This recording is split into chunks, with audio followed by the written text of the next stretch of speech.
뉴스바우 등호 현주 기자, 시사포커스, 세상소리 뉴스 등호 보이스 오브 월드, 문재인 정부 때 유무인 북한 비행물체 대비 최대 규모 고성 마차진 대공 사격장이 폐쇄됨에 따라 북드론이 무더기 출몰하게 됐다는 군 안팎 시선이다. 지난 북한 드론 서울 영공 출몰로 대북 대공 무기체제 점검에 들어가면서 나온 군 무기체제 허점이 드러났다. 그 이후로 9.11 군사합의 이후 큰 폭으로 대북군 훈련과 무기체제 축소 영향이 지목된다. 전반적인 실전 훈련이 부족했던 이유가 북한 무인기 격추 실패로 나타났다는 신원식 국민의힘의원 제공 자료를 중앙매체가 16일 단독으로 전했다.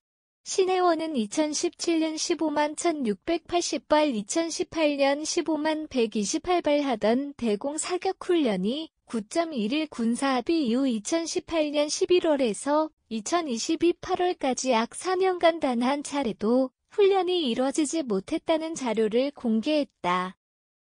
북항공기보다는 북드론 비행물체를 가상한 표적기 대공사격 훈련이었지만 군사분계선 MDL 주변 11.5km 이내 표적기를 띄울 수 없었던 사정이 밝혀졌다.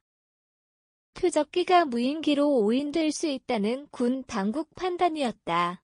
발칸과 비호 대공포 훈련이 주축이었던 고성 마차진 대공 사격 훈련장 위치가 무인기 비행금지 구역 MDL 기준 동부 15km, 서부 10km 이내에 있는 연유였다.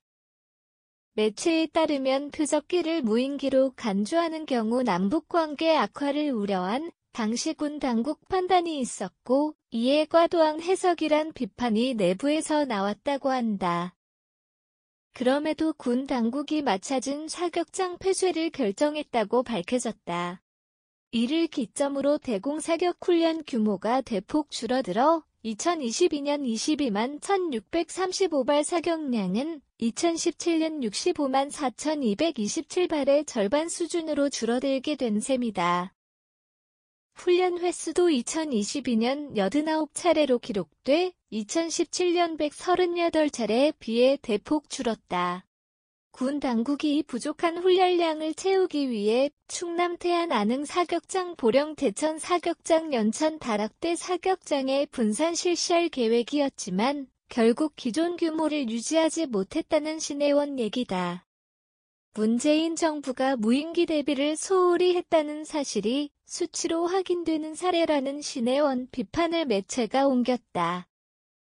그 배경엔 남북관계의 영향이 컸지만 대체 사격장 훈련 실시 계획이 지역 인근 주민 민원이 상당해 늘리기가 어려웠다는 지적이 뒤따랐다.